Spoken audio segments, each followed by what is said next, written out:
안녕하세요.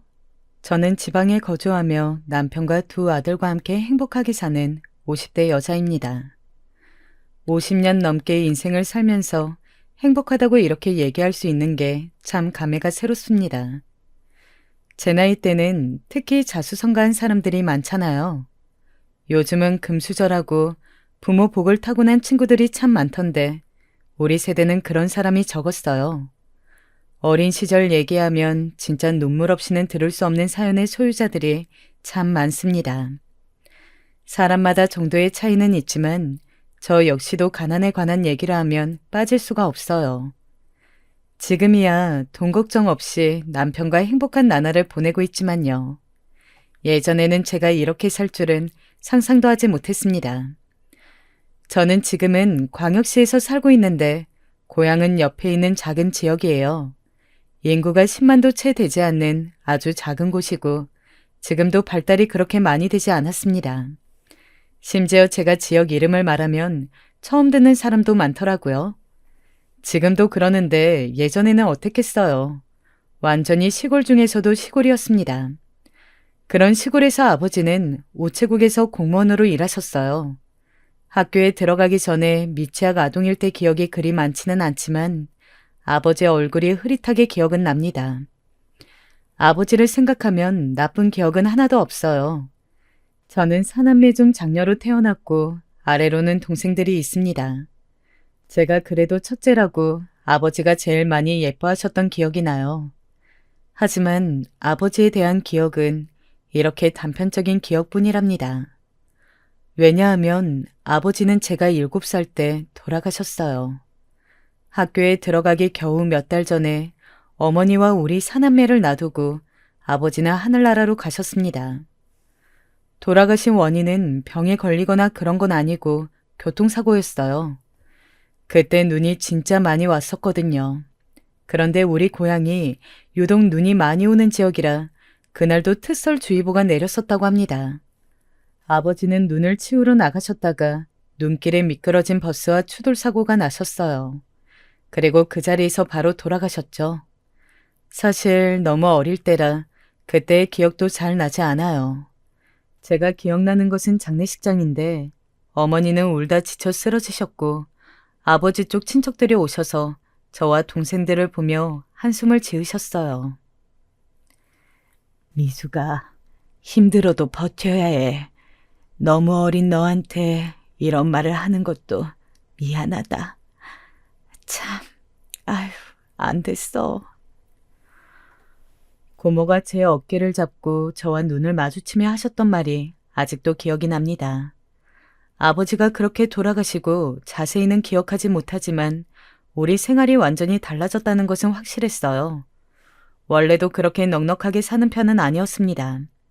그런데 유일한 수입원이었던 아버지의 월급이 아예 끊기니 정말 막막했죠. 어머니의 말을 빌리자면 너무 눈앞이 깜깜했다고 하시더라고요. 그도 그럴 것이 그때 우리 막내는 돌도 지나지 않던 갓난아이였습니다. 4명의 아이가 학교에 입학하지도 않고 너무 어려서 어머니는 진지하게 다른 집에 우리를 보낼 생각도 하셨다고 해요.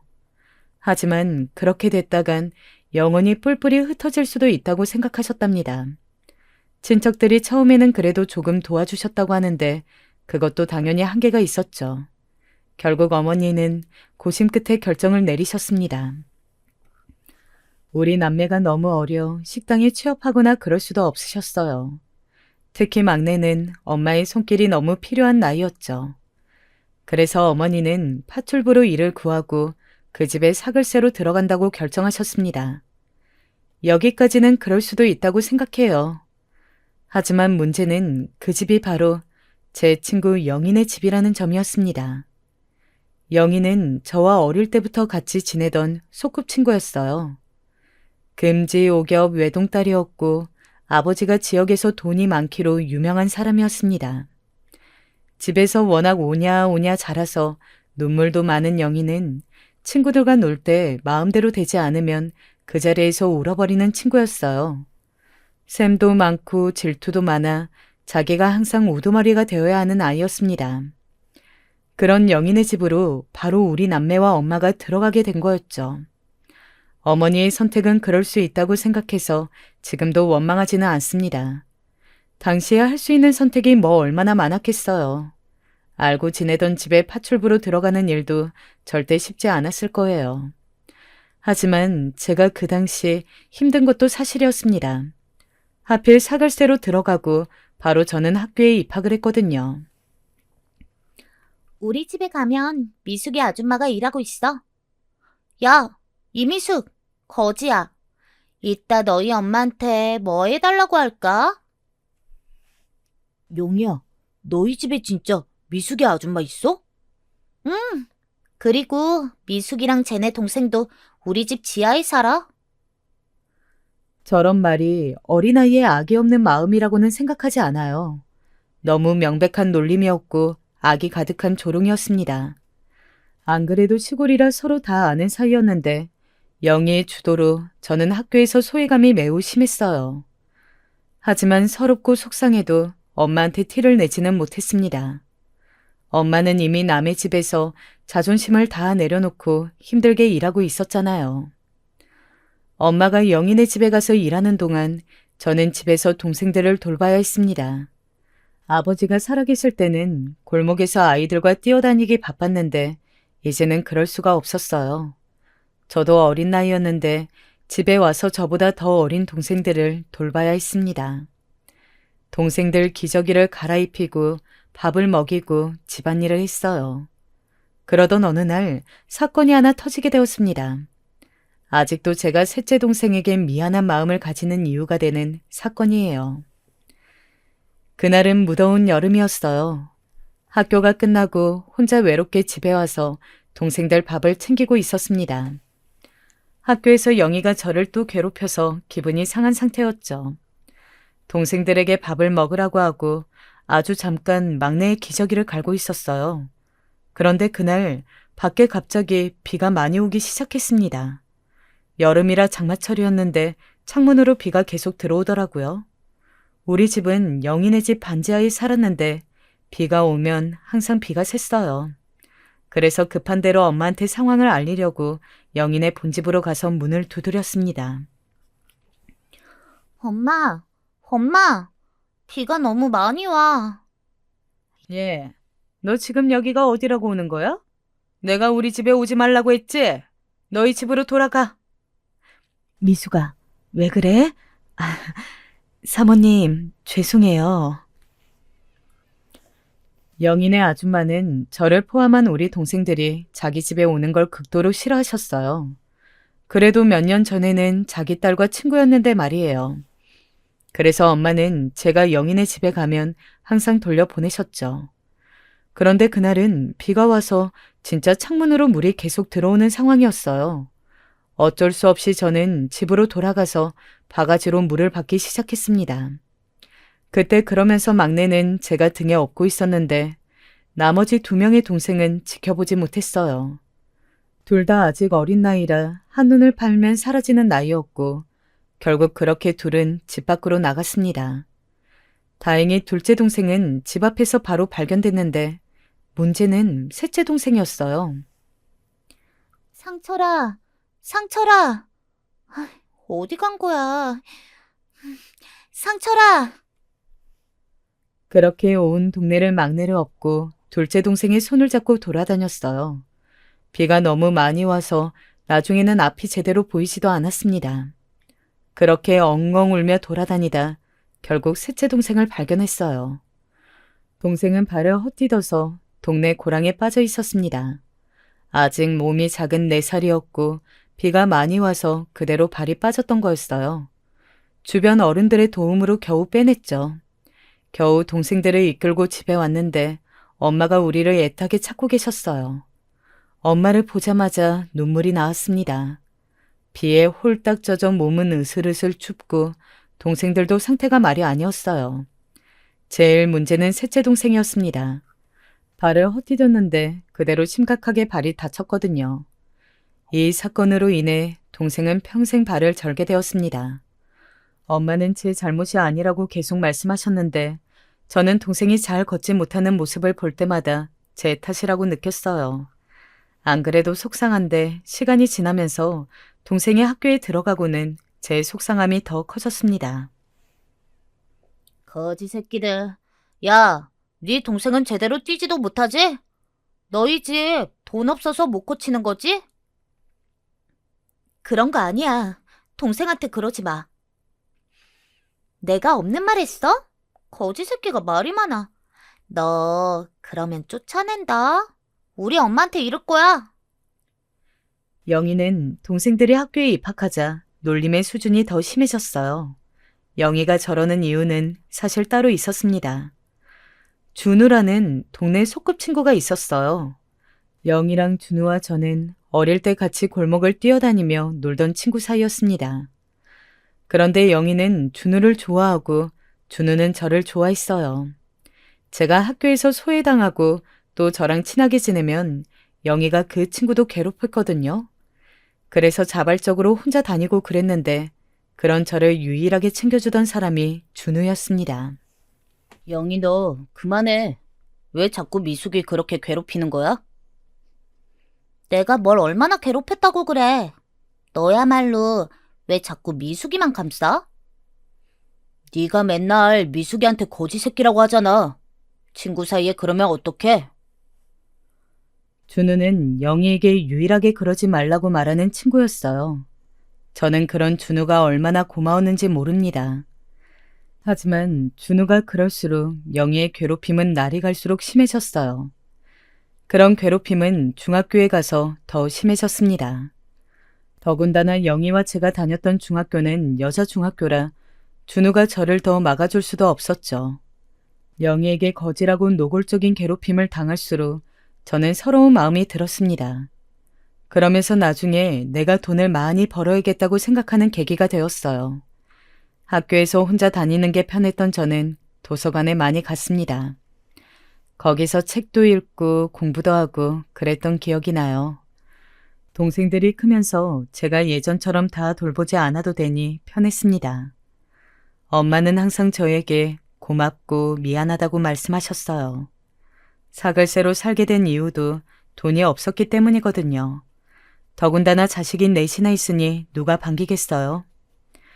영희네 집은 아버지가 장손이고 집안의 중요한 인물이었나 보더라고요. 그래서 친척들이 정말 많았어요. 영희네 아줌마는 제가 자기 집에 오는 것을 싫어했는데 유일하게 허락했던 때가 바로 명절이나 제사였어요. 그때는 제가 와서 자기 집안일을 도울 수 있으니 그랬던 것 같습니다. 지금 생각해도 못했다고 생각하는데 바로 그렇게 요리하면 절대 저와 우리 동생들이 못 먹게 있어요. 너 그거 집에 가져갈 생각도 하지 마. 알겠어? 맛있는 건 다 우리 집 음식이야. 너희는 이런 소중한 음식 넘보면 안 돼. 영희야, 여기 와서 갈비 먹어. 네. 미숙이 너는 거지라서 이런 거 못 먹어봤지? 엄마, 너무 맛있어. 사모님은 저한테는 먹지 말라고 하면서 영희는 항상 불러서 제 앞에서 음식을 먹이셨어요. 그러면 영희는 와서 보란 듯이 맛있게 먹었죠.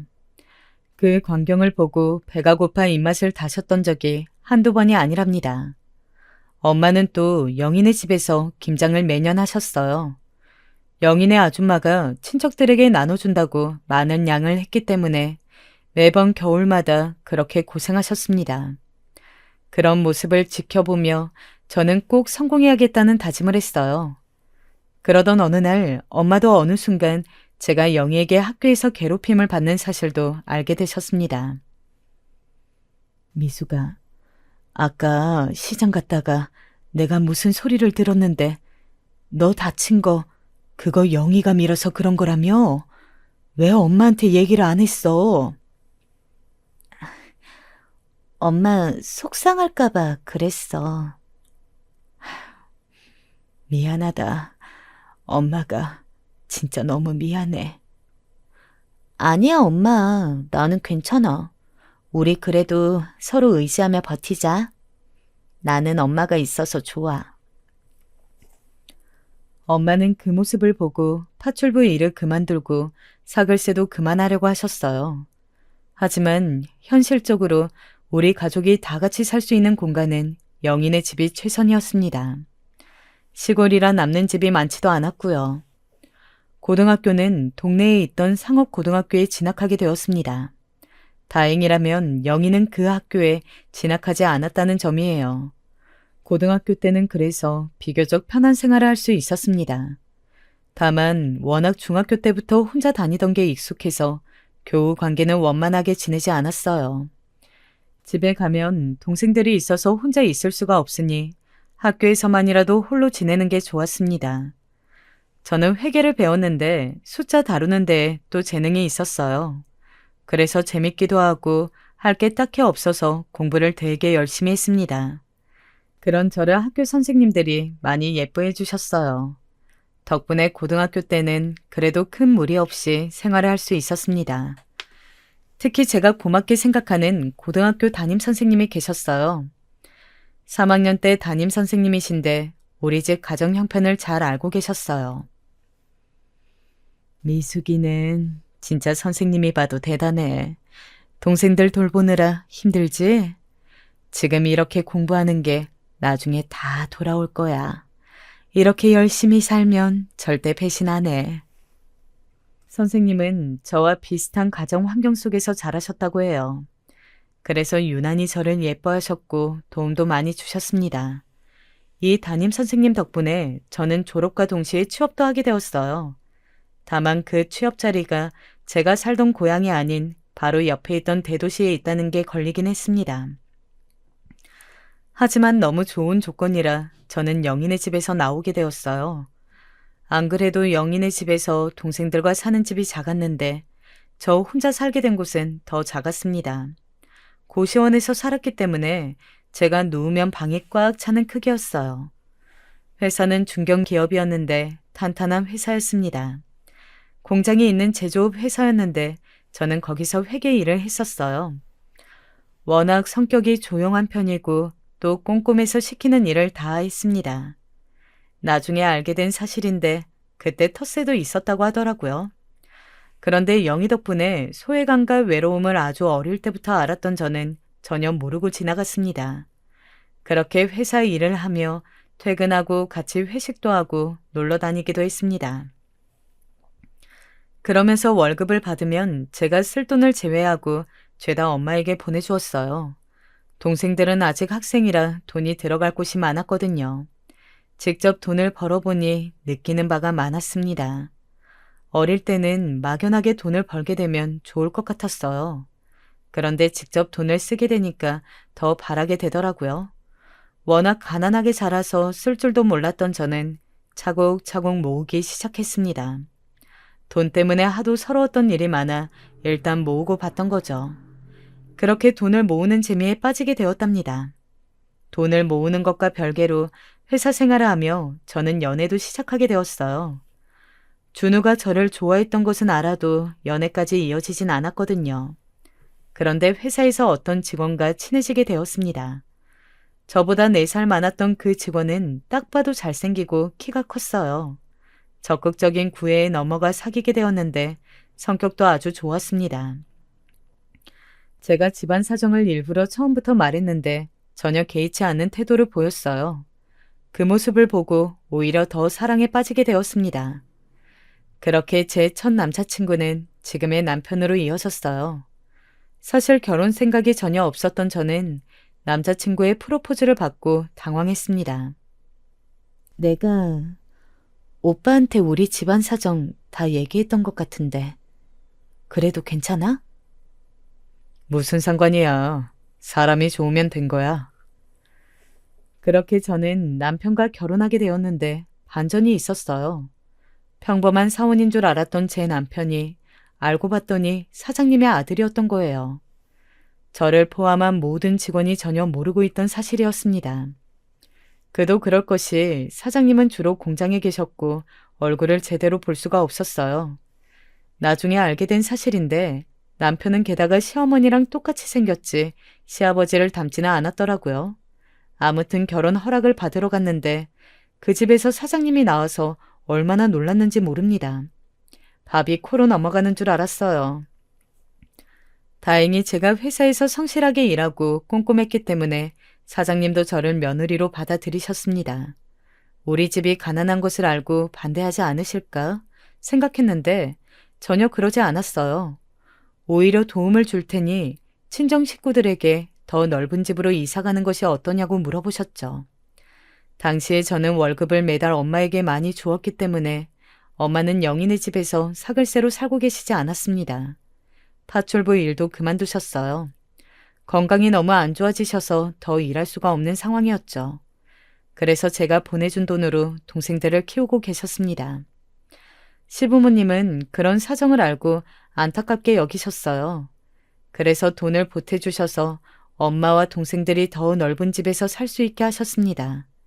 저는 이게 고맙게 느껴졌어요.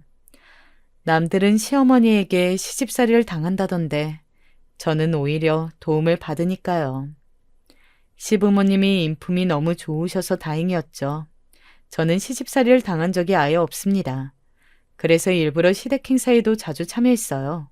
하도 어렸을 때부터 엄마를 따라 영인의 집에서 요리했던 기억이 있어서 요리도 자주 만들어 드렸습니다. 아니, 우리 며느리는 왜 이렇게 요리를 잘해? 갈비찜은 식당에도 되겠어. 감사해요. 엄마가 손맛이 좋으셔서 보고 배웠어요.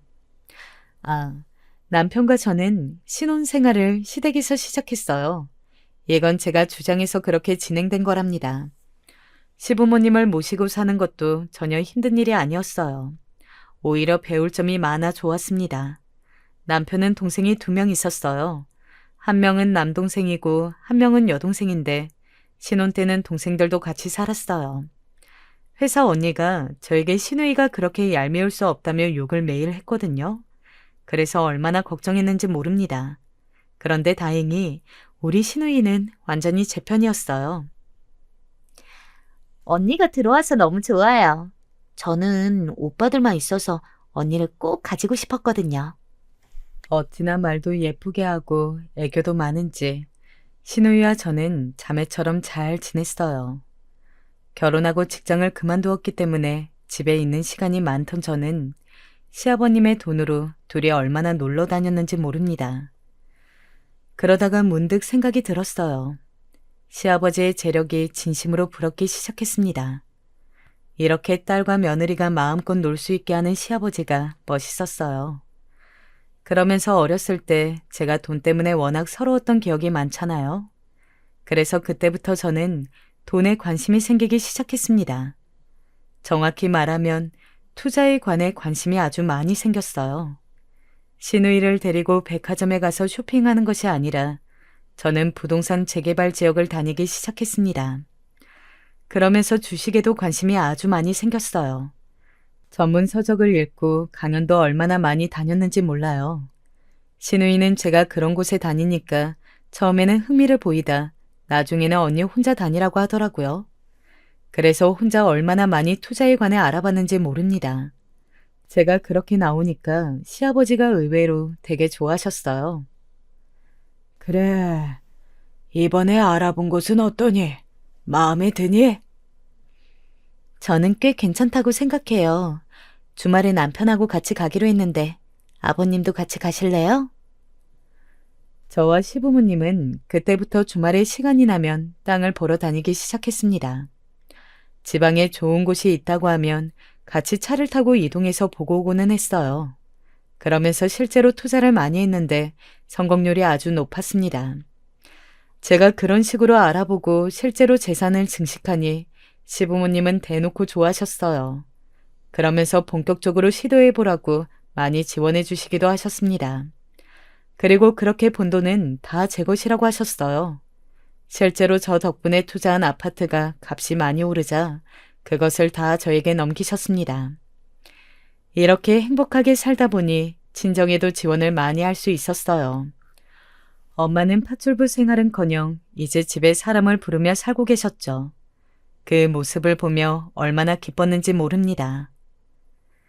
미수가 정말 고맙다. 우리가 이렇게 살 수 있을 줄이야. 너한테 진짜 고마워. 행복하게 살다 보니 어느새 아들 2명도 낳게 되었어요. 시부모님이 좋으신 것과 별개로 어느 정도 남아선호 사상이 계신 분들이었거든요. 제가 2명이나 아들을 낳으니 많이 기뻐하셨습니다. 그때는 그래서 제 인생에 행복만 남을 줄 알았어요. 친정에 돈도 많이 주어서 동생들과 엄마도 편하게 지내고 있었고요. 하지만 행복은 그리 오래가지는 않았습니다. 왜냐하면 시부모님이 갑자기 돌아가시게 되었어요. 언니, 어떡해요?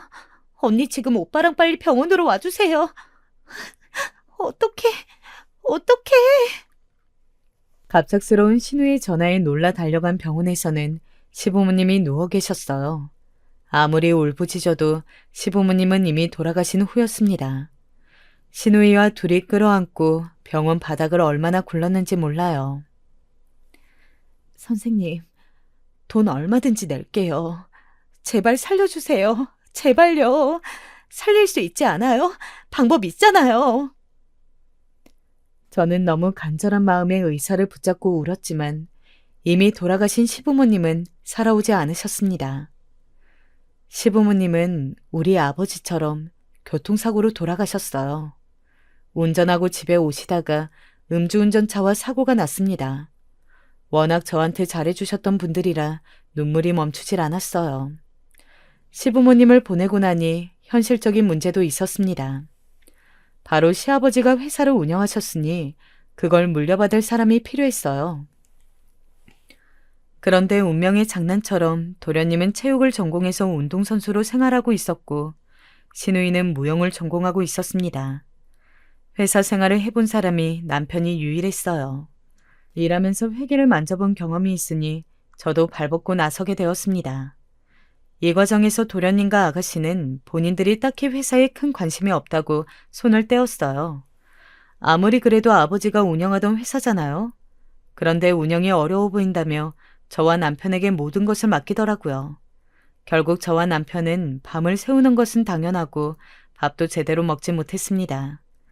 저는 아이들이 그때 유치원생이었는데 제대로 얼굴을 보지도 못했어요. 그게 아직도 미안할 정도로요. 코피가 터지는 것도 나중엔 놀라지 않게 되었습니다. 남편과 제가 가까스로 부도가 나고 운영에 차질이 생기지 않게 노력했더니 다행히 회사는 시아버지가 운영하던 것보다도 훨씬 커지게 되었어요. 직원을 오히려 더 뽑을 지경이 되었죠. 어렸을 때 가난해서 비가 오면 물을 퍼내기 바빴던 제가 이렇게 사장님 소리까지 듣다니 감회가 새로웠습니다. 셋째 동생이 다리가 아파 제대로 취직하지 못하고 있었거든요. 그래서 동생을 데려와 우리 회사에 취직도 시켜주었습니다. 누나 덕분에 이렇게 일도 할 수 있어서 좋아. 나는 다리 때문에 어디 가서 제대로 일하지도 못했잖아. 어렸을 때 제 소원이 바로 가족들 돈 걱정 없이 살게 하는 것이었거든요. 이제는 그럴 수 있어 얼마나 다행이라고 생각했는지 모릅니다. 그렇게 살던 어느 날 제 인생에서 놀라운 일이 발생하게 되었어요. 이 일이 바로 오늘 제가 제보한 사연의 절정이랍니다. 도련님은 앞서 말했듯 운동선수였어요. 그런데 실력이 뛰어난 편은 아니고 그냥 공부하기 싫어서 운동하는 그런 학생이었다고 하더라고요. 그래서 대학도 체대를 졸업하고 전공인 유도를 옆 지역에서 가르치고 있었어요. 그 지역은 바로 제 고향이었습니다. 거기서 코치로 일하고 있다가 어떤 여자를 소개받고 사귀게 되었다는 소식은 저도 알고 있었습니다. 그러다 그 여자와 결혼하겠다고 집에 인사를 시킨다고 하더라고요. 남편과 저는 우리가 시부모님 대신이라 생각하고 그날을 얼마나 기대했는지 몰라요. 더군다나 신우이가 먼저 결혼했거든요. 신우이는 대학에서 만난 선배와 졸업과 동시에 결혼해서 속도 위반으로 아기를 낳고 둘째까지 임신까지 한 상태였어요. 신우이가 결혼할 때도 자식 보내는 기분에 식장에서 얼마나 눈물을 참았는지 몰라요. 그런데 그렇게 신우이가 둘째를 임신할 때까지 도련님은 결혼 생각이 없다고 했었거든요. 남편과 저는 둘이 진짜 도련님이 결혼하지 않으면 어떡하지? 진지하게 걱정했었답니다. 그런데 그런 도련님이 드디어 결혼하겠다고 하니까 얼마나 기뻤는지 몰라요. 그래서 도련님 여자친구가 인사로 온다기에 저는 친정 엄마를 불러서 요리를 직접 준비했어요. 우리 엄마가 워낙 음식 솜씨가 좋으셨거든요. 그래서 옛날에 영희네 집에서 음식을 도맡아 하셨고 파출부로 일하게 된 계기도 음식이었습니다. 엄마와 오랜만에 둘이 갈비찜, 잡채, 된장찌개, 조기구이 등 많은 음식을 준비했어요. 그리고 설레는 마음을 가지고 백화점에 가서 새로운 식구를 맞이하려고 꽃다발까지 샀습니다. 시누이와 둘이 동서를 위해 화장품도 샀죠. 그리고 드디어 그날이 되었어요. 도련님이 딱 여자를 데리고 집으로 들어오는데 저는 너무 깜짝 놀라고 말았습니다. 저는 어렸을 때 기억 때문에 남들에게 딱히 관심이 없는 성격이에요. 괴롭힘을 워낙 심하게 당해서 혼자 있는 게 좋았고 그래서 다른 사람을 잘 기억하지도 못합니다. 이렇게 된 원인은 바로 영이잖아요. 도련님 옆에 웃으며 들어오는 사람이 바로 그 영이었습니다. 안녕하세요. 처음 뵙겠습니다. 영희는 저를 괴롭히던 그 모습은 어디 가고 수줍게 웃으며 들어왔어요. 저는 처음에 잘못 본 줄 알았습니다. 그래서 계속 영희를 쳐다봤어요. 그리고 영희도 드디어 저를 봤는데 영희는 저를 단번에 알아보진 못하더라고요. 괴롭힘을 당한 사람은 기억하는데 괴롭힌 사람은 피해자를 기억하지 못했습니다. 안녕하세요. 어머, 안녕. 너무 귀엽다. 얘기 많이 들었어. 지금 초등학생이지? 그 자리에는 새로 가족이 된다고 제가 아들들도 데려왔거든요. 제 속도 모르고 영희는 우리 아들들에게 친한 척을 하기 시작했습니다. 그걸 보니 속에서 화가 샘솟았어요. 그런데 도련님이 영희를 워낙 좋아하는 것을 보니 그 자리에서 말하는 게 망설여졌습니다. 또 저를 뺀 나머지 가족들은 다 영희를 좋게 보고 있었어요. 임신한 시누이도 새언니가 또 생겨서 좋다고 대놓고 좋아하더라고요. 식탁에는 우리 엄마와 제가 며칠을 고생해서 차린 음식이 놓여 있었어요. 제 속이 진짜 말이 아니었답니다. 그래서 표정 관리가 쉽지 않았어요. 그런데 영희가 처음에는 저를 알아보지 못했는데 시간이 지나고 먼저 아는 척을 했습니다. 제가 그 자리에 있는 게 힘들어서 자리를 피하니까 따라오더라고요. 형님, 혹시 우리 어디서 마주친 적 있나요? 왜 이렇게 낯이 있지? 반가워요. 잘 부탁드려요. 음식 솜씨가 진짜 좋으세요. 어쩜 이렇게 맛있게 하세요? 왜 그러세요? 근데 진짜 낯이 익어요. 혹시 고향이 어디세요? 영희야, 너 나 몰라? 나 미숙이잖아. 네가 맨날 그렇게 거지 새끼라고 놀리던 그 미숙이. 뭐? 어머머머머, 어쩐지. 어머, 미숙아, 너무 오랜만이다. 와. 이런 반응을 원하고 한 말은 아니었는데 저는 당황했어요. 제가 표정이 좋지 않자 영희는 말을 보탰습니다. 어머니는 잘 지내셔? 이렇게 만나다니 세상 진짜 좁다. 뭐, 덕분에 지금도 병원 다니시고 그러셔. 나도 이렇게 만나게 될 줄은 전혀 몰랐어. 제가 뼈 있는 말을 하자 영희도 슬슬 표정이 굳더라고요. 그렇게 저는 다시 부엌으로 갔고 어떻게 그날 일정이 끝났는지 모르겠습니다. 남편에게 말할지 말지도 정말 많이 고민했어요. 사실 남편도 어릴 때 저를 괴롭혔던 주인집 딸에 대한 존재는 알고 있었거든요. 그게 저렇게 손 아래 동서로 들어오는 것을 몰랐을 뿐이랍니다. 머리가 너무 복잡해서 병원까지 다닐 정도로 감정 소모가 심했습니다. 그런데 의외로 영희에게 먼저 연락이 왔어요. 만나자는 말에 둘이 따로 만나게 되었습니다. 처음에는 그다지 보고 싶지 않아 거절했는데 나중에는 울면서 만나자고 하길래 결국 만났어요. 미수가, 내가 진짜 미안해. 어린 시절에 철없던 행동들이 너를 그렇게 힘들어할 줄은 몰랐어. 내가 진짜 미안하게 생각하고 있어. 한 번만 봐주면 안 될까? 내가 앞으로 잘할게. 영희는 저를 앞두고 혼자 울면서 사죄하기 시작했습니다. 저는 제 학창시절과 어린 시절 내내 힘들게 했던 사람을 단번에 용서하는 심성의 소유자는 아니었어요. 영희 때문에 너무 힘들었고 하도 많이 울어서 학교를 부은 눈으로 등교하는 게 당연하게 되는 날이 많았거든요. 특히 저만 놀리면 상관이 없는데 거기에 우리 엄마를 같이 욕하고 또 동생들까지 거지라는 소리를 듣게 한 사람을 한 번에 용서할 수는 없었습니다. 결국 저는 그 자리에서 아무 말도 하지 않고 일어났어요. 솔직히 그러면서 영희가 우리 도련님과 결혼하지 않길 바랐습니다. 영희 성격과 자존심에 먼저 더 다가오지는 않겠다고 생각했죠. 그런데 뜻밖에도 영희는 그 뒤로도 끈질기게 연락했습니다. 미수가, 오늘 날씨가 좋다. 너도 행복했으면 좋겠어. 미수가, 오늘은 남편이 우리 집에 인사를 왔어. 식구들은 아직 모르는 것 같더라. 고마워. 너희 아들들 선물을 샀어. 집 앞에 두고 갈게. 영희는 진짜 사람이 바뀌었더라고요. 제가 답하지 않아도 계속 문자로 연락이 왔어요. 그걸 보고 철옹성 같던 제 마음도 조금씩 풀리기 시작했습니다. 머리가 너무 복잡해서 아무에게도 말하지 못하고 있었는데 역시 시간이 약이라고 생각했어요. 마침 도련님이 결혼 얘기를 꺼내며 준비 과정을 빠르게 시작하더라고요. 그래서 고민 끝에 저는 아무에게도 알리지 않았습니다. 가족을 괴롭혔던 기억에 영희를 용서하지 못했는데 이번엔 우리 아들들에게 잘하는 영희를 보니 또 감정이 누그러졌어요. 그 당시 영희는 우리 아들들에게 정말 잘했거든요. 제가 회사 때문에 급하게 아이들을 돌보지 못할 때가 있어요. 그럴 때는 친정엄마나 시누이가 대신 돌봐주곤 했습니다. 그런데 어느 날 급하게 일이 터져서 회사에 가야 할 일이 생겼어요. 그래요? 어떡해. 지금 당장 공장에 일이 터져서 들어가야 하는데 그럼 아이들이 둘만 집에 있거든. 어떡하지? 언니, 둘째 새언니한테 연락하면 안 돼요? 저번에 우리 첫째도 언니가 봐줬는데 되게 아기 잘 보더라고요. 응?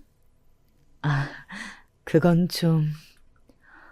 어차피 곧 결혼하면 서로 이런 상황 많을 거잖아요. 결혼식 전에 이런 계기로 친해지는 거죠. 제가 마침 연락할 일이 있으니까 부탁할게요. 신우의 말에 저는 심히 당황했습니다. 그런데 예상외로 영희는 선뜻 자기가 돌보겠다고 우리 집으로 왔어요. 어쩔 줄 모르는 저를 앞두고 걱정하지 말라며 등을 떠밀어서 나가게 했습니다. 그런데 하필 그날 우리 아이들이 열이 나고 감기에 걸렸어요. 그래서 영희에게 맡기고 싶지 않았는데 제가 아이들을 찾으러 갔더니 글쎄 혼자 애쓰고 있더라고요.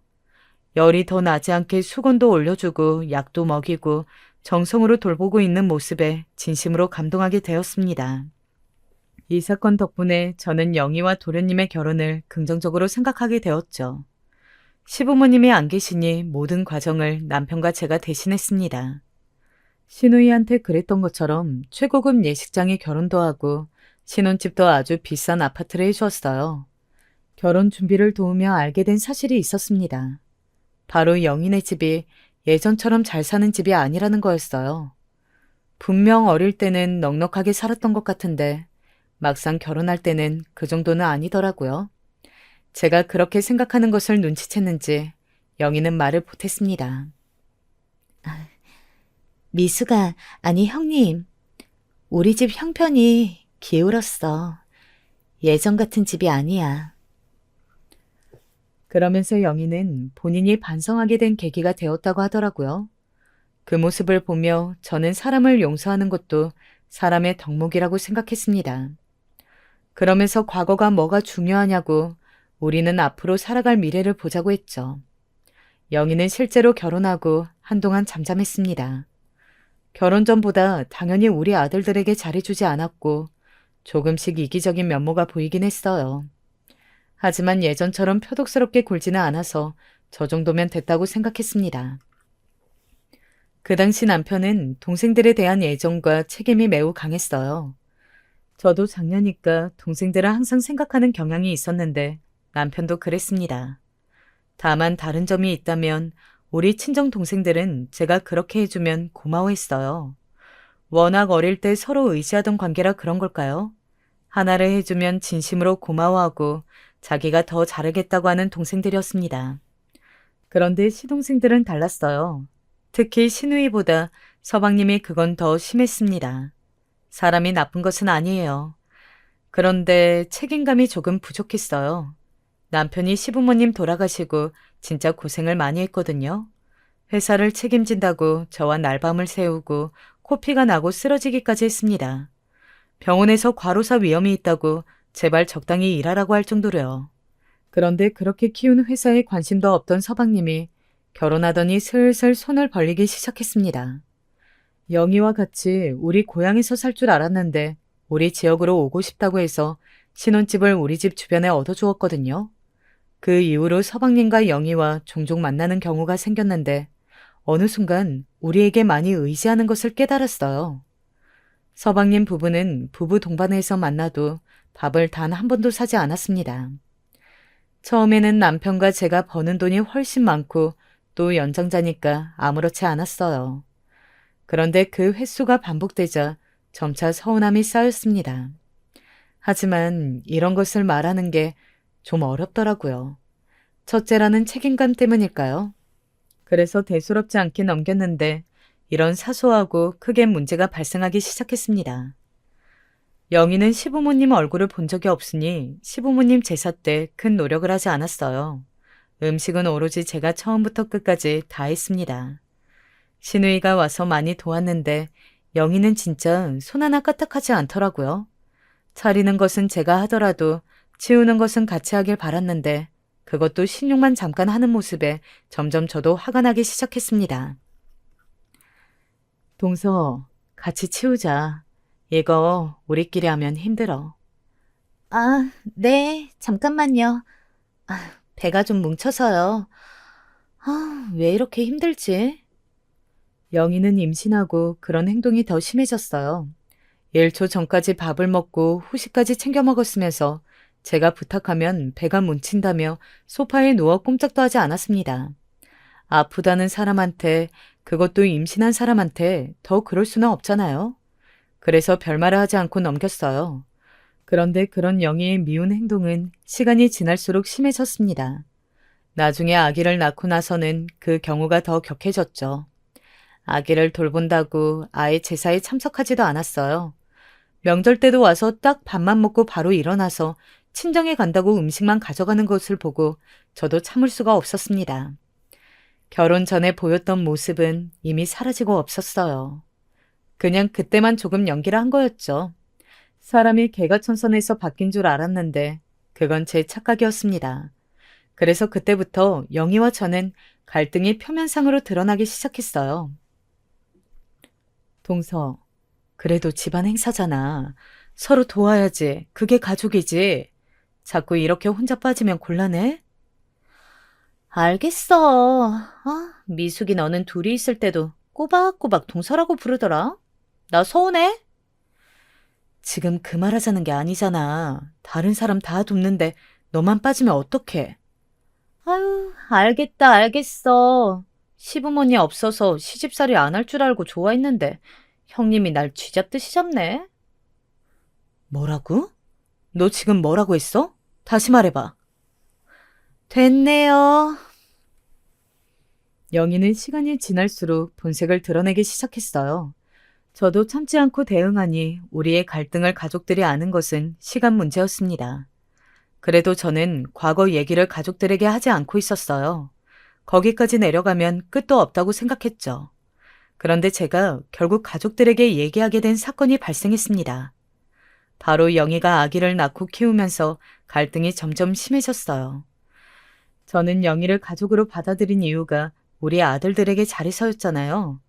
그래서 아이는 죄가 없다고 생각하고 시조카를 예뻐했어요. 더군다나 영희 자식이 성별이 딸이라 저는 딸이 없으니 더 예뻤습니다. 그런데 영희는 본인이 어렵지 않게 살아서 그런 건지 혹은 원래 사치가 심해서 그런 건지 매우 딸을 애지중지 키웠어요. 본인 자식 소중한 것은 모든 부모가 마찬가지니까 그 부분에서 서운한 것은 없었습니다. 그런데 영희는 자꾸 거슬리게 하는 말을 꺼냈어요. 준영이 입은 옷 저번에 한영이가 입지 않았나? 똑같은 것 같아요. 형제니까 물려 입는 거지. 아깝잖아. 옷에 돈 아끼는 건 여전하네. 뭐? 그게 무슨 말이야? 아니에요. 장난이야, 장난. 어머, 남편 왔다. 저 갈게요. 이런 식으로 저를 건드는 말을 꽤 하더라고요. 치고 빠지는 말투에 진지하게 화내기도 그래서 그냥 넘겼는데 결국 이것은 큰 화를 불러일으켰어요. 영희가 참지 못하고 선을 넘었거든요. 그날은 추석이라 다 같이 모이는 자리였는데 제가 그때 몸이 좋지 않았습니다. 몸살 기운이 있어서 음식도 제대로 하지 못했어요. 열도 조금 나서 식구들을 부르지 말까 생각했습니다. 그런데 그래도 이왕이면 명절이니까 불러서 남편이 요리를 대신했어요. 시누이는 저를 걱정해서 약국에서 가서 약도 사왔습니다. 그런데 그날 제가 행색이 매우 안 좋았어요. 아프니까 제대로 씻지도 못하고 옷도 편하게 입고 있었죠. 그래도 가족을 볼 때는 나름 격식을 차리고 만났는데 그날이 거의 처음으로 편한 모습을 보여준 날이었습니다. 그래도 다들 제가 아파서 그런 거니 걱정하기 바빴는데 문제는 영이었어요. 영희는 제 모습을 보고 위아래로 훑었습니다. 그러더니 계속 입꼬리를 올리고 웃는 모습이 보였어요. 신우이가 준 약을 먹고 조금 정신을 차렸는데 아직도 그러는 영희를 보고 저도 기분이 나빴습니다. 동서, 왜 자꾸 그렇게 웃어? 기분이 나쁘네? 아니, 미수가. 아직도 넌 빈티 나는구나? 이제 사모님이니까 좀 바뀐 줄 알았는데 역시 사람은 안 변하나 봐. 아이고 웃겨. 뭐라고? 나 지금 아파서 이런 건데 그게 할 말이야? 아니, 그냥 웃겨서 그래. 갑자기 어렸을 때가 생각나. 너 그 모습 보니까 너희 엄마랑 똑같이 생겼다? 그때 아줌마가 기억이 나. 아무리 아파도 저런 말을 듣고 화낼 힘은 있었어요. 그래서 저도 모르게 정색하고 영희를 똑바로 봤습니다. 영희는 제가 화가 난 것을 눈치챘으면서도 계속 입을 멈추지 않았어요. 야, 너 장난해? 내가 진짜 보자 보자 하니까 끝도 없이 이러네? 너 재산 얼마야? 재산? 갑자기 그 얘기가 왜 나와? 사모님이라고 이제 자랑하는 거야? 그래, 나 돈 많아. 너한테 빈티 나는 소리 들을 사람 아니거든? 나 100억이 넘어. 너희 신혼집도 내 명의인 거 잊었어? 그리고 너희 친정 유일한 거래처가 우리 공장이야. 이름 달라서 몰랐지? 뭐? 그게 무슨 말이야? 너희 아빠 부도난 거 살려보겠다고 애쓰는 거 안쓰러워서 몰래 뒤에서 도와줬더니 은혜를 이런 식으로 갚아? 결혼할 때 너희 남편이 거래처 구해온 거 그거 내가 선사시킨 거야. 사람 절대 안 바뀐다는 거 알려줘서 고맙다. 내가 그때 미쳤었지. 영희는 얼굴이 하얗게 질리더라고요. 제 말은 다 사실이었습니다. 그래도 이제 가족이고 영희가 반성한 것 같아서 나름 선심을 썼거든요. 거래를 끊어도 우리에겐 전혀 타격이 없었고 또 그런 큰 의미를 차지하는 회사는 아니라 그냥 잊고 있었습니다. 그런데 저한테 저렇게 대하니 저도 똑같이 유치하게 나가기로 했던 거예요. 그 뒤로도 계속해서 퍼부었습니다. 큰 소리가 나니까 가족들이 다 우리 쪽으로 오기 시작했어요. 아랑곳하지 않고 속에 있는 말을 다 꺼냈습니다. 나 어릴 때 그렇게 거지 새끼들이라고 조롱해서 힘들게 하고 내가 너 때문에 대인기피증까지 걸렸었어. 사람은 안 바뀐다는 것을 알려줘서 고맙다. 아니, 오해가 있는 것 같아. 나는 친근함의 표시로 그랬던 거야. 미수가, 형님, 미안해. 잠시만. 우리 동생들까지 괴롭히고 그것도 모자라. 우리 엄마도 조롱했잖아. 내가 그거 다 눈 감아줬으면 고마워해야지. 뭐, 빈티? 장난하니? 여보, 그게 무슨 말이야? 그 인간 같지도 않던 사람이 재수 씨라고? 하, 이게 말이 돼? 왜 그동안 말을 안 했어? 제 말에 남편은 표정이 눈에 띄게 굳었습니다. 저는 놓치지 않고 남편과 시동생에게 말을 꺼냈어요. 남편은 저와 영희를 계속 번갈아 쳐다보았습니다. 제가 얼마나 고통스러워했던지 잘 아는 사람이라 이 상황을 믿을 수 없다는 표정이었어요. 왜? 내가 결혼 전에 가난이 힘들었다고 했던 거 기억나지? 그거 원인이 다 쟤야. 우리 집이 쟤네 집에서 사글세 생활했었거든? 얼마나 괴롭혔는지 몰라. 그동안 혼자만 알고 있었더니 이런 식으로 갚네? 시원하게 속에 있던 말을 다 꺼내니 말이 술술 나오더라고요. 그렇게 다 쏟아내니까 너무 후련했습니다. 그 뒤로는 신혼집에서 나가라고 통보하고 당연히 영희 아버지 회사와의 거래도 끊었어요. 그리고 차분하게 영희와 연락을 다 끊었습니다. 내가 미안해, 미수가. 형님, 진짜 잘못했어. 지금 남편이 모든 사실을 알고 이혼하자고 하더라. 나 같은 사람하고 소름 끼쳐서 못 살겠대. 내가 너무 미안해. 나 반성하고 있어. 잊을만 하면 연락이 오길래 그냥 아예 차단하고 보지 않았어요. 남편을 통해 들은 소리로는 결국 영희는 서방님에게 이혼당했다고 하더라고요. 알고 봤더니 저와의 관계뿐만이 아니고 영희가 워낙 사치가 심했다고 해요.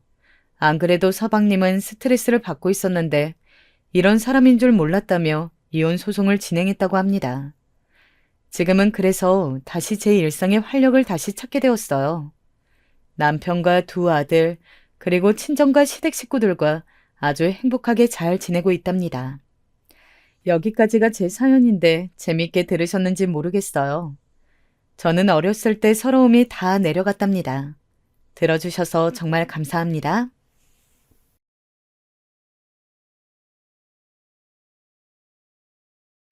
안녕하세요. 서울에 살고 있는 아줌마입니다. 오늘은 시숙 이야기 좀 해보려고 하는데요. 정말 이 사연을 들으시면 여러분들도 정말 어이가 없을 거예요. 글도 잘 못 쓰지만 재미있게 들어주셨으면 합니다.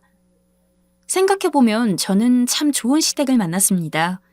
제 집이나 시댁이나 가정 형편은 비슷했는데 솔직히 요새 인터넷을 보거나 그냥 지인들한테 이야기를 들어보셨다면 알겠지만 시부모들이 며느리 시집살이 시키는 게 대단하다고 하잖아요.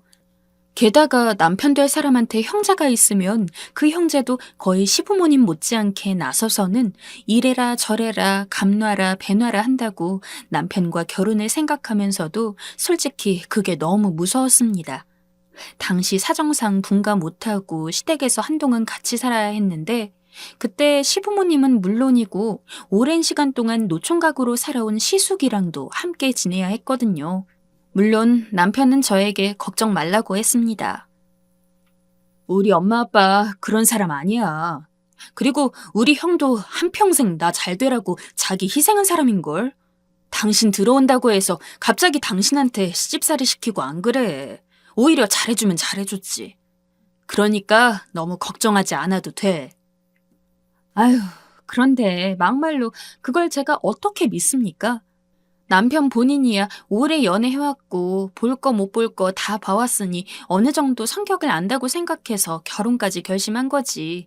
시댁 식구들까지 다 아는 건 아니잖아요. 게다가 그렇게 안심하라는 이야기를 듣고 결혼을 해도 예상치 못한 시집살이를 당하는 게 며느리라고 하는데 말이에요. 내가 진짜 당신 믿고 결혼하는 거다. 알지?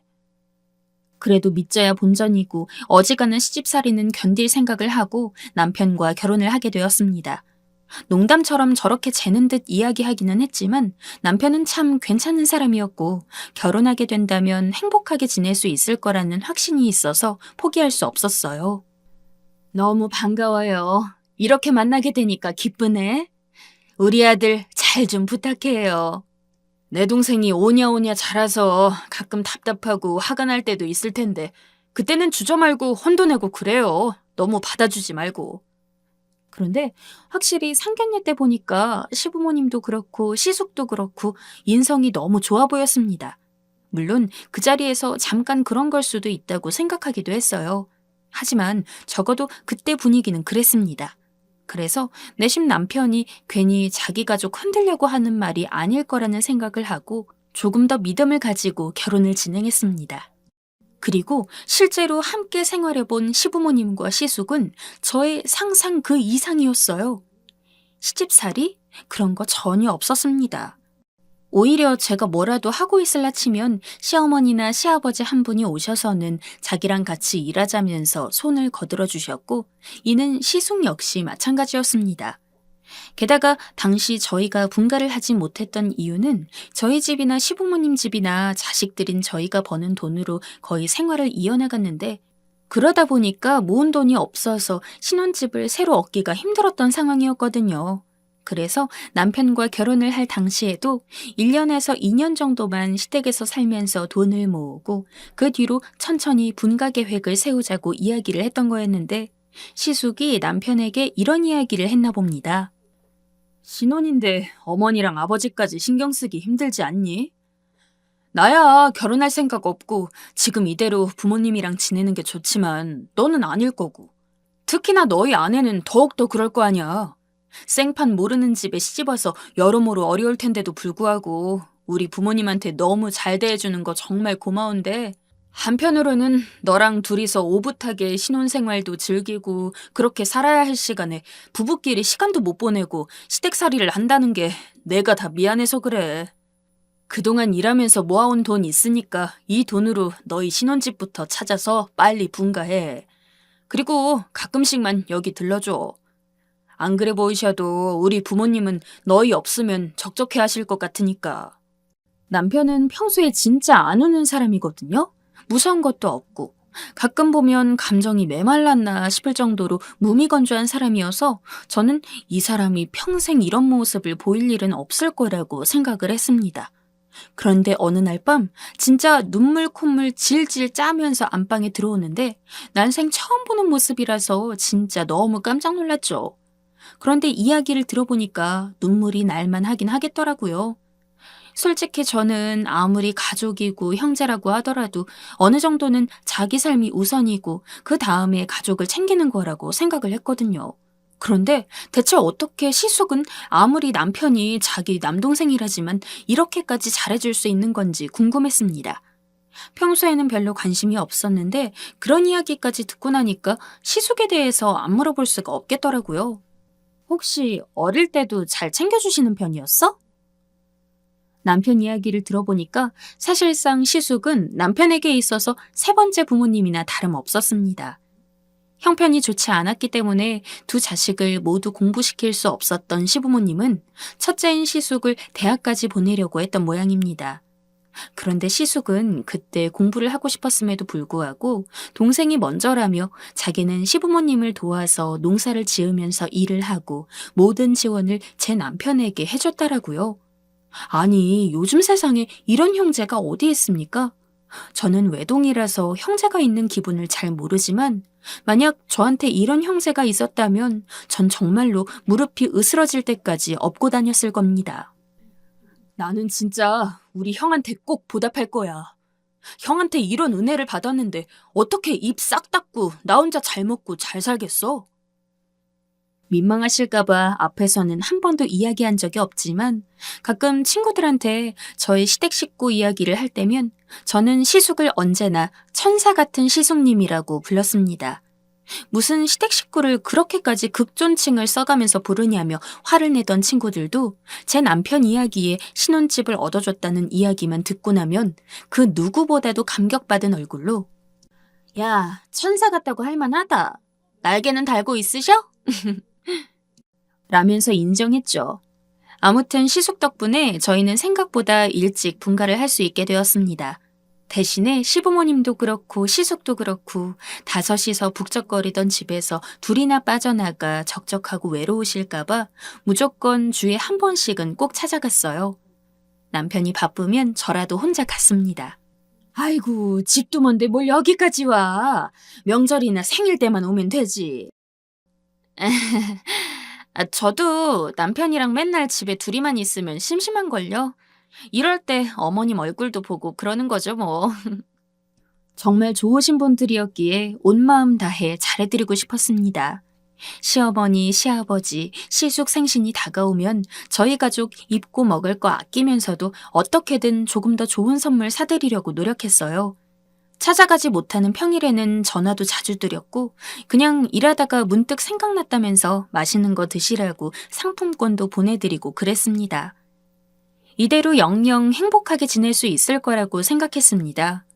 하지만 제가 남편과 결혼을 하고 분가를 한 지 딱 2년이 되던 해 시부모님이 동시에 교통사고로 돌아가시고 말았죠. 저와 남편 둘 다 당시 회사에서 일을 하고 있었는데 전화를 받고 진짜로 쓰러지는 줄 알았습니다. 급하게 택시를 잡아서 연락을 받은 병원으로 향하는데 내내 눈물이 멈추질 않아서 당시 운전하던 기사님이 무슨 일이냐며 계속해서 휴지를 뽑아 건네주고 그럴 정도였어요.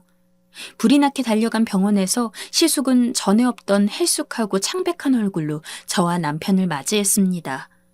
얼굴을 못 본 지 불과 한 달밖에 되지 않았던 시기였는데 그새 폭삭 늙은 듯한 시숙 얼굴을 보니 눈물이 왈칵 치솟아서 저랑 남편이랑 시숙을 끌어안고 정말 엉엉 울었습니다. 당시 시부모님과 시숙은 저희 결혼 이후에는 시골에서의 생활을 접고 서울에서 올라와서 지내고 계셨는데 시부모님이 돌아가시면서 시숙은 원래 살던 시골로 내려가서 혼자 농사를 짓겠다고 하시더라고요. 꼭 당장 내려가지 않아도 괜찮지 않아요? 저희랑 조금 같이 사시다가 나중에 영 서울 생활이 맞지 않으시면 그때 내려가시면 좋을 것 같아요. 저는 무엇보다도 시부모님과 함께 살던 시숙이 두 분 돌아가시고 혼자 외롭게 살 게 너무 걱정이 됐습니다.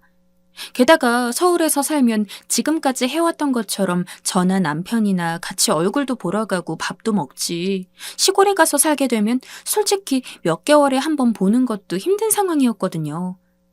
걱정이 되는 마음에 제가 먼저 저희랑 같이 살자고 말씀을 드렸지만 시숙은 절대 반대라면서 원래 혼자 사는 게 익숙해서 너무 걱정하지 않아도 돼요. 이렇게까지 신경 써줘서 내가 너무 고맙고 미안하네. 명절 때는 그래도 얼굴 꼭 보는 걸로 해요.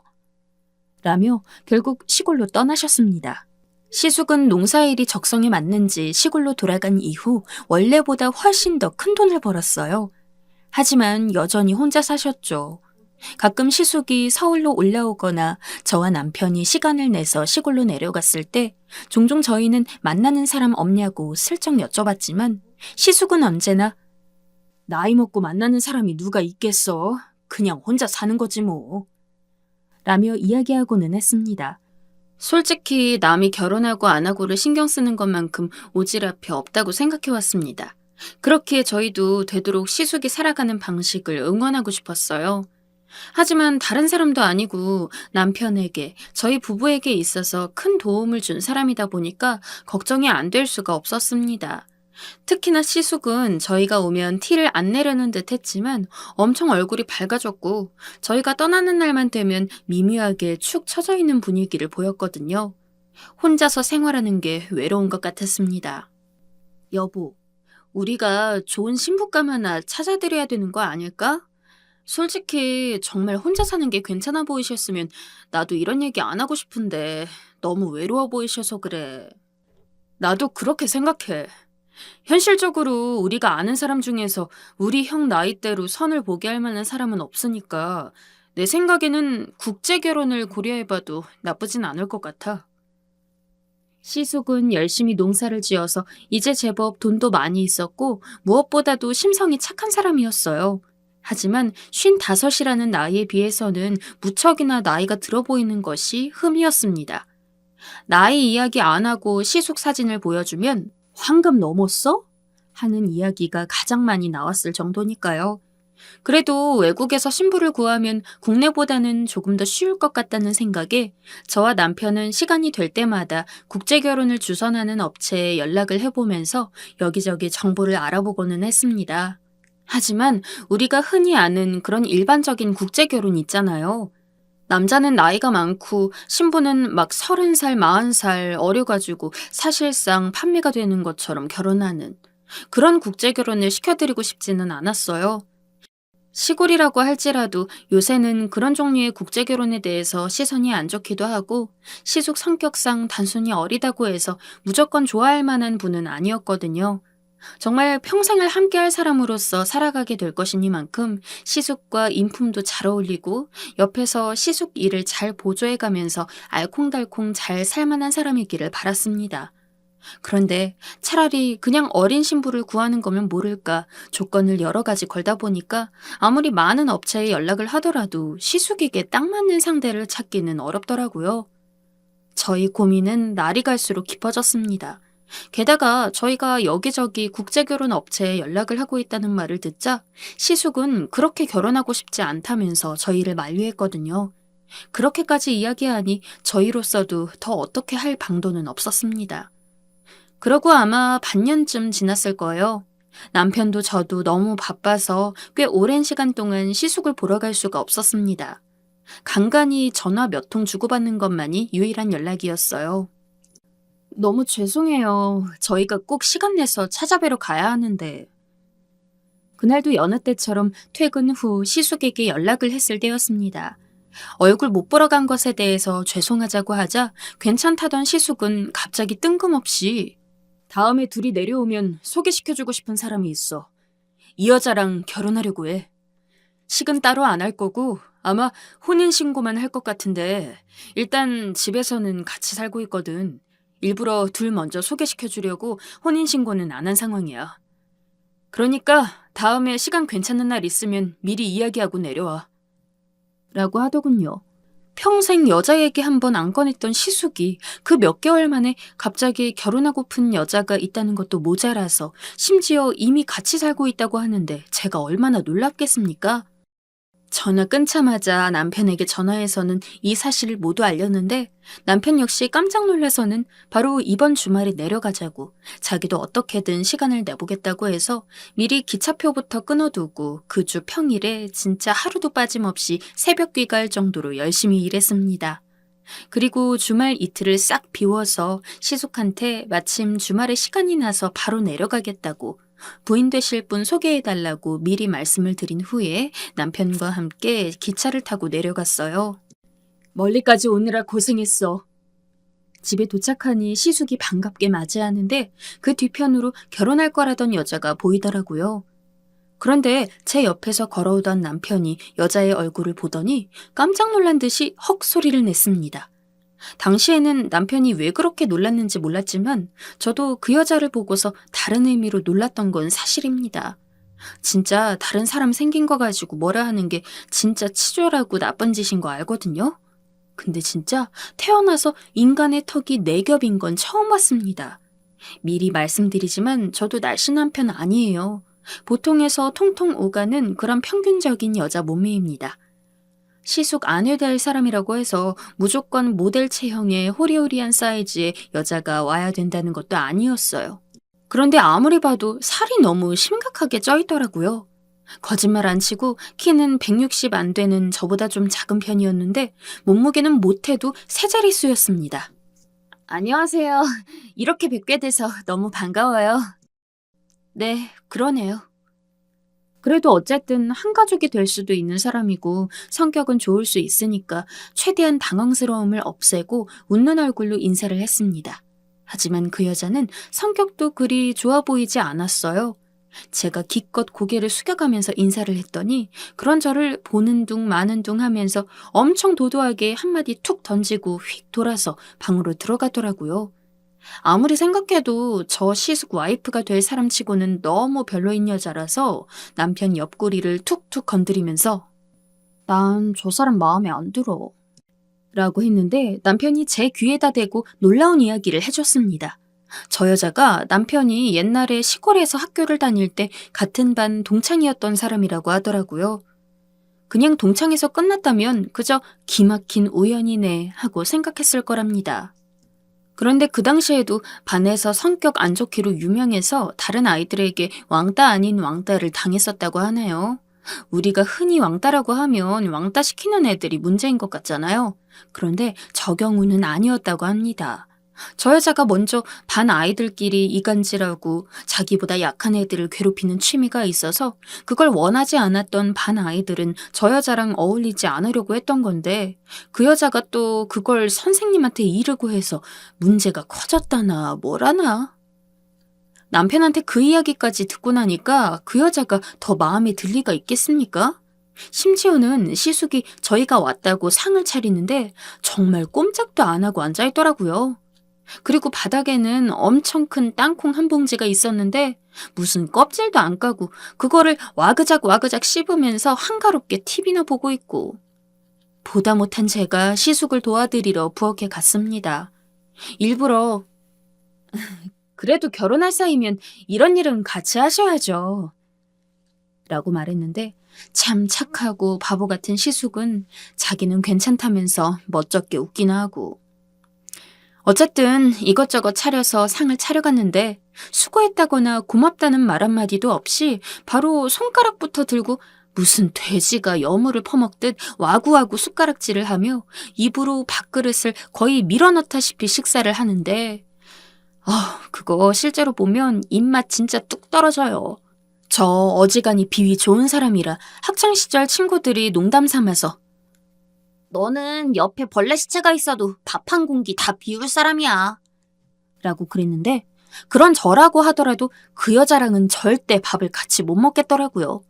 침 잔뜩 묻은 숟가락으로 쓸데없이 온 반찬 그릇을 다 뒤적이는데 여기 내려오기 전에 밥을 너무 많이 먹어서 배부르다는 핑계를 대면서 간신히 숟가락을 놓았습니다.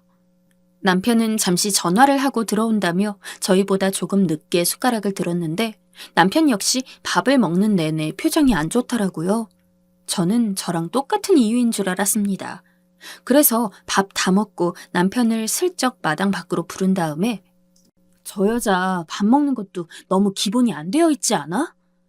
라고 했더니 자기는 다른 거 신경 쓰느라 그것도 못 봤답니다. 그래서 그럼 왜 그랬냐고 물었더니 아까 저희가 밥을 준비할 때 남편은 동창들한테 전화를 했다고 해요. 자기 형이 저 여자랑 결혼하게 생겼다. 혹시 뭐 아는 거 있냐 하면서요. 그런데 알고 보니까 저 여자가 생긴 거나 성품도 성품이지만 이미 결혼을 했다가 이혼한 경험도 있고 애까지 2명이나 딸려 있다고 하더라고요. 문제는 시숙도 이 사실을 알고 있다는 것이었습니다. 분명히 우리 형 재산을 노린 게 확실해. 그거 아니면 제가 우리 형 같은 사람을 거들떠볼 이유가 없어. 자기가 단단히 한마디 해야겠다고 벼르고 있던 남편은 시숙이 잠깐 나간 사이에 그 여자 어깨를 팍 밀치면서 소리를 질렀습니다. 네가 뭔데 지금 여기 있어? 아무것도 모르는 순진한 우리 형 가지고 놀아보려고 지금 네가 이러고 있는 것 같은데 꿈도 꾸지 마. 내가 여기서 떡 버티고 있는 이상 너 절대로 우리 형이랑 결혼 못해. 그런데 그 여자도 진짜 어지간히 철판이더라고요. 자기는 정말 시숙이랑 마음 깊이 사랑하는 사이이며 어쩌고 저쩌고. 자기 밑에 딸린 아이 둘도 시숙이 대학까지 전부 보내주기로 했다는 데다가 저랑 남편이 다시 서울로 돌아가면 바로 혼인신고도 할 거라면서 네가 이제 와서 막는다고 될 것 같아? 라며 아주 뻔뻔하게 낯짝을 내미는데 도저히 말로는 통하지가 않는 사람이었습니다. 그래서 남편과 저는 잠시 밖에 나간 시숙을 찾으러 똑같이 집을 나섰고 가게에 들렀다가 돌아오는 시숙 팔을 붙잡고 집 근처 외진 골목으로 데리고 갔습니다. 형, 나 평생 안 볼 거야? 나 진짜 형이 누구랑 결혼해도 다 받아들일 자신 있는데 걔는 안 돼. 저 여자랑 결혼하면 나 다시는 형 안 볼 거야. 저도 어떤 분이랑 결혼을 하시든 진짜 행복하게 살 수만 있으면 된다고 그렇게 생각을 했는데 생판 남인 제가 봐도 저 여자는 아닌 것 같아요. 저 진짜 저런 사람이랑 결혼하는 모습 못 봐요. 아니, 100kg은 훌쩍 넘어 보이는 삼겹살 턱을 가진 여자가 정말 여자로 보이는 거예요? 솔직히 왜 저 여자랑 결혼하겠다고 하는 건지도 이해가 안 되는데 그래도 성품이 착하면 그 마음씨에 반했다고 생각했을 수도 있을 거예요. 그런데 아까 봤잖아요. 밥 차리는데 손 하나 까딱 안 하고 고맙다는 이야기도 한 번 없고. 우리 말 들어 형. 우리가 형 인생 구원해주는 거니까. 남편은 그때가 자기 인생 처음으로 시숙한테 대들었던 날이라고 합니다. 하지만 시숙은 저희 말을 아예 무시하지도 못하면서 그래도 아주 나쁜 사람은 아니야. 라며 어떻게든 그쪽 편을 들려고 했습니다. 저는 애절하게 시숙 팔을 붙잡고 제가 진짜 더 좋은 사람으로 소개시켜 드릴게요. 생긴 건 물론 마음씨도 착해서 평생 같이 살아도 모자람 하나 없는 여자 꼭 소개시켜 드릴 테니까 다시 한번 생각해 보세요. 라고 빌었습니다. 고민에 빠진 시숙이 조금 긍정적인 반응을 보이려는 찰나 뭔가 눈치를 챘는지 그 여자가 쿵쿵거리며 뛰어와서는 우리 자기한테 뭐 하는 거야 지금? 이라며 다짜고짜 저한테 반말을 하더라고요. 이봐요. 아까부터 예의 없게 뭐 하는 거예요? 당신 나이가 몇 살이든 오늘 우리 초면인 거 몰라요? 처음 얼굴 보는 사이에 갑자기 반말하는 싸가지는 어디서 배운 거람? 제 말에 가만히 있지 않을 거라고 생각은 했습니다. 하지만 설마 제 말에 대한 반박을 몸통박치기로 해올 거라고는 상상도 못했고 그 육중한 몸에 부딪힌 제가 마치 장풍을 맞은 것처럼 붕 떠서 날아갈 것이라고는 더욱더 상상도 못했죠. 억소리도 안 났습니다. 그냥 정신을 차리고 보니 제가 땅바닥에 뒹굴고 있더라고요. 어지러운 골을 부여잡고 그 여자를 보는데 씩씩거리는 것이 무슨 한 마리 성난 투우소 같았습니다. 놀란 남편이 급히 다가와서 부축해주길래 몸에 기대서 비틀비틀 일어나는데 시숙이 그걸 보고 나서야 정말 그 여자랑은 안 되겠다는 생각을 했나 봅니다. 당신 이렇게 기본도 안 된 사람인 줄 알았으면 지금껏 같이 살지도 않았을 거야. 당장 꺼져! 우리 집에서 나가! 그 이후 시숙은 장난처럼 저한테 참한 신부감 기다린다며 농담을 하고는 하는데 진짜 시국 좀 괜찮아지고 나면 회사 언니들한테 부탁해서라도 어떻게든 시숙한테 잘 맞을 만한 분을 소개시켜드리는 방향으로 해봐야겠어요. 현재는 제가 따로 아는 사람은 없고 그렇다고 시숙이 국제결혼은 원치 않는 듯하니 뭐 다른 방법으로 준비를 해봐야겠죠. 무쪼록 그 누구보다도 착한 저희 시숙이 이런 이상한 여자 말고 남은 한평생을 같이 할 수 있을 만큼 성품 좋고 고운 여자를 만나서 가정을 꾸리고 저희 부부처럼 행복하게 지낼 수 있다면 좋겠습니다.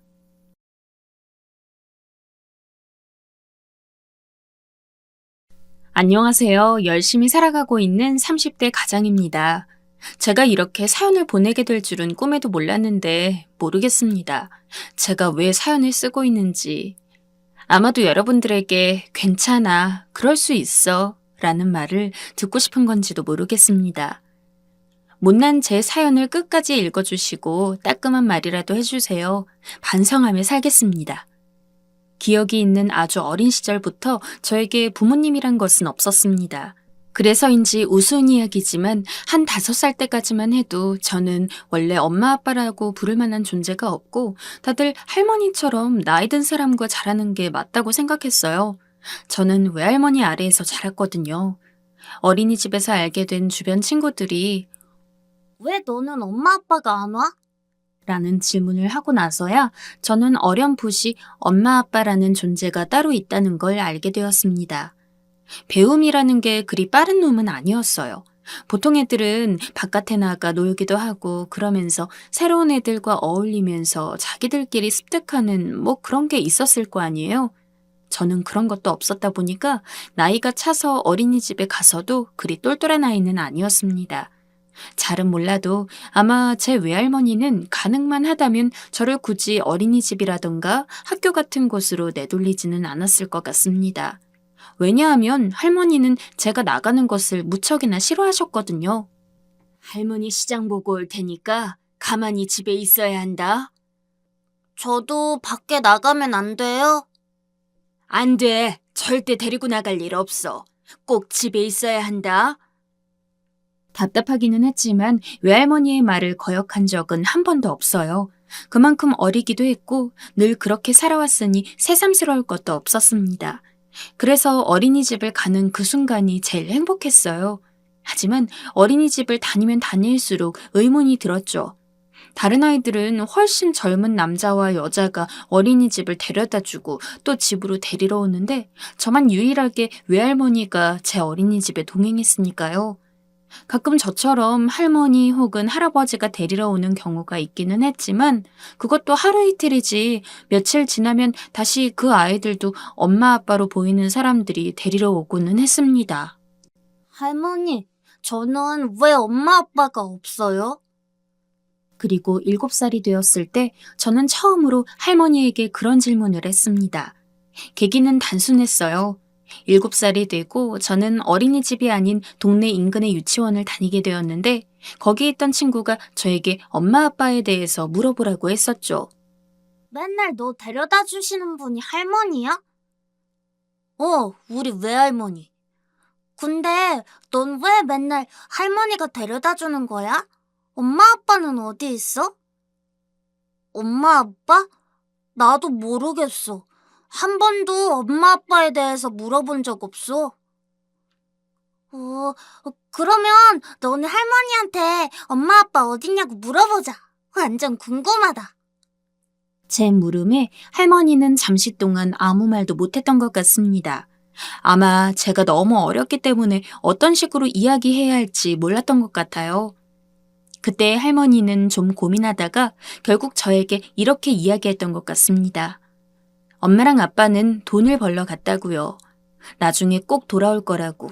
당연히 그때는 그 말을 철석같이 믿었습니다. 저한테도 있다는 엄마 아빠라는 존재가 무척이나 궁금하기는 했지만 언젠가는 날 보러 돌아올 거야 라는 믿음 하나로 아무런 의문도 가지지 않은 채 그저 기다리기만 했습니다. 그렇게 저는 초등학교에 들어갔고 어느새 중학교를 앞둔 시기에 도달하게 됐어요. 그러나 그때까지도 한 번도 모습을 보이지 않는 부모님으로 인해 믿음과 희망으로 묻어두었던 궁금증은 다시금 제 안에서 싹을 틔웠습니다. 왜 아직도 부모님은 날 찾아오지 않는지, 나는 대체 언제 엄마 아빠를 볼 수 있는 건지. 할머니, 엄마랑 아빠는 언제 만날 수 있어요? 왜 안 오는 거예요? 돈 많이 벌어서 오는 것도 좋지만 이제 저는 엄마 아빠가 너무 보고 싶어요. 할머니가 엄마랑 아빠한테 이야기해서 얼른 저 보러 오라고 해주면 안 돼요? 아마 이때는 할머니도 더 이상 숨겨서는 안 될 것이라고 생각했을 겁니다. 할머니는 저를 앉히더니 내 말 잘 듣거라 라며 아주 긴 이야기를 하기 시작하셨어요.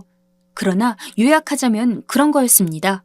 엄마랑 아빠는 제가 아주 아기일 적에 저를 버리고 도망갔다고요.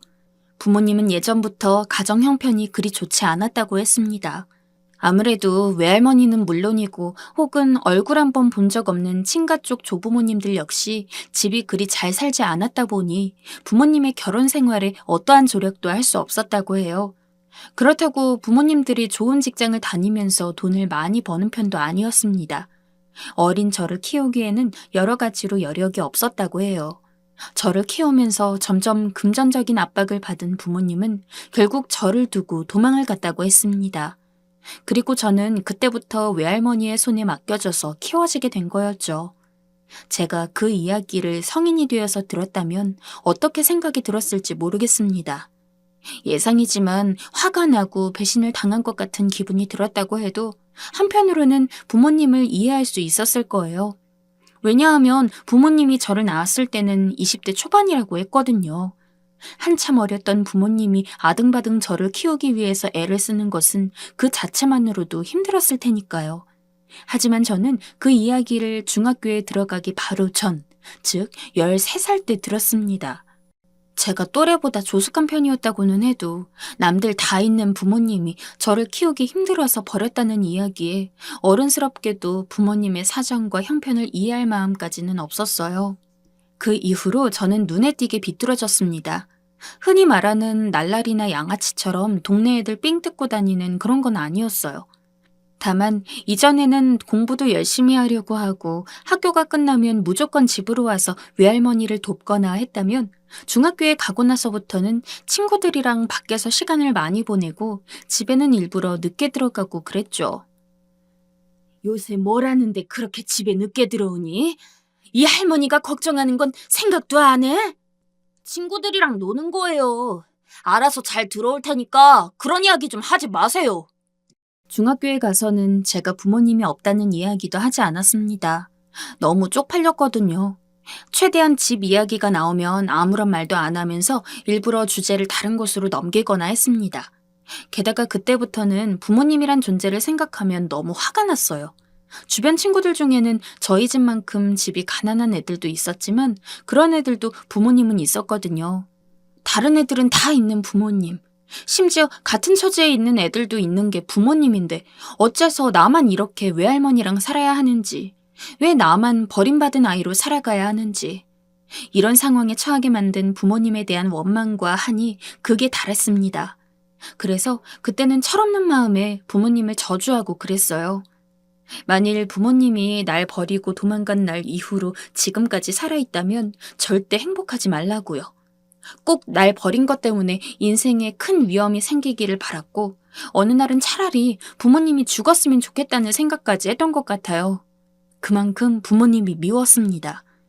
누군가는 이런 제 생각이 너무 나쁘다고 생각할 수도 있겠지만 부모님에게 버림받았다는 것을 안 사춘기 청소년으로서는 도가 조금 지나치기는 해도 충분히 들 수 있는 미움이라고 생각해요.